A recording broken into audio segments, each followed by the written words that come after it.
The official Endgame match card announcement. This year is the 9th Endgame, which is very crazy to think about. This show is going to be bigger than ever. We want to go into next year's Endgame with the biggest and best year of the company. Which is easier said than done, but we'll try our hardest. With that being said, this Endgame will be a 2-night event, with also 3 pre-show matches on each night. So let's talk about those first. Night 1 pre-show. The new GFW tag team, champions Zeka Fatu and Jerome Fatu of the Blood Dynasty, will defend against the newly formed team of Carlos Payne and Uno El Zero, who will go by the Painkillers. Second match will be a showcase of a new women's superstar in Aria Grayson, who is a very good athletic young woman. She was trained by the Davidsons and will face off against one of the first women to train with Lawrence Davidson as kids in Desiree McCrary. Very much looking forward to seeing how these women look in the ring. The last match of the Night 1 pre-show is another Tag Team Championship match between the PWJ Tag Team Champions, the Authors of Destruction, and the United Kingdom. Night 2 pre-show. The Blood Dynasty is in action yet again, but this time in trios action, as the GFW Trios Championships are been defended against Marcus Pratt and the Authors of Destruction of the Final Testament. Second match will be another showcase for the women, and this time it will be for the Iron Woman Championship, as Cynthia Murphy will defend her title against Julie Wilson. The last match for the pre-shows is a big one, as Khalil Fatu has vacated his Gift of the Gods Championship to be inserted into the main event of Endgame. Therefore, this match is a 6-man combination match for the Gift of the Gods Championship. Participants will be announced soon. Now on to the main card, Night 1. The show opener is going to be insane, as the Iron Man Championship will be on the line between 2 men who have been on opposite side since Lawrence Davidson took the pure title from Ethan Walker and put Logan through hell. But now, these 2 can fight by themselves for a title that Logan has fought like hell to keep, even injuring himself a few weeks back, but is still going to defend his title. The next match is for the Women Universal Championship, as Sylvia Sharp defends against Kelsey Knight. These 2 are some of the greatest women to ever step in the squared circle. And this match has the chance to steal the whole damn weekend. But the next match won't be as pretty. The undefeated Ivan Volk will face the bulldozer Logan Gage. 2 big meaty men slapping meat, and for our entertainment. Speaking of big men.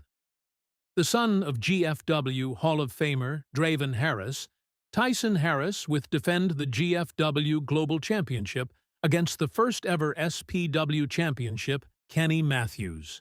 Kenny has been known for knocking big men on their ass, but Tyson is as sharp as iron when it comes to anything about everything. The next match is going to be interesting. The Davidson vs. Gens feud is not done yet, as now the oldest kids want a piece of each other. Aaron versus Bucky, the former teammates and best friends. We don't know if this is for fun or because of recent events. Next up is for the PWJ World Heavyweight Championship, as the newly revived Naoki Yamashita defends against David McCarthy.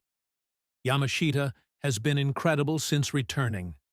This new personality of his has been a joy to watch. He is a triple champion right now, as he holds the European Championship, the PWJ World Championship, and the Envision World Championship. This will be a technical masterpiece. The main event, the undisputed GFW World Heavyweight Championship, will be defended by the youngest world champion in all of professional wrestling history and the youngest main eventer ever. That man is no other than Jaden Maverick. 19 years old and has the biggest stage with the biggest title. That's quite insane, but his opponent is no one to look over either. Chris Danger, the longest reigning Iron Man champion and former three-time world champion. Night 2. The night will start off big, as Mason Pratt was upset about not being on the card, but our owners gave him the opportunity to hold an open challenge if that's what he wants to do so badly. So, who will answer the call and go against the beast Mason Pratt? After that, though, a huge triple threat match. Ellie Davidson versus Morgan Hawthorne versus Ariana Jens. All three women are triple threat specialists, and Hawthorne has been a different person since losing against the Cheyenne. Ariana wants gold, and Ellie wants to prove herself. The next match is yet another meat fest. Dave Hammer will face Devin Jones in what could be the best big man match of all time. Speaking about a match with history, the Phantom will defend his Universal Championship against his old best friend, his brother in arms, Braden Storm. Before the Phantom, Jacob Cass was one of the most reliable people in wrestling. Barley ever had bad matches, and then his friend Braden needed a partner, because his partner at the time, Benjamin Andrews, was injured. So after that, they felt more like a team than almost every team on that roster. Benjamin Andrews even came back, but let them stay as a team, and he called his old friend from his days in Pittsburgh College, Ace Taylor, and formed the Pride of Pittsburgh. But Strom Cass was dominating the tag team division for years, until Jacob Cass got hurt, and Braden decided to just be a singles star. And when Jacob Cass returned, Strom wanted to just go separate ways, and that hurt Jacob, so he tried to retire. But then a certain entity named Wolf Killer came in and coursed his mind onto the dark side, and thus the Phantom was born. Braden Storm then got injured, and Cass could never get his revenge, and for the past few years, he's been champion. Storm was out until recently, when Storm came back, and the Phantom now wants Storm to settle the score, once and for all.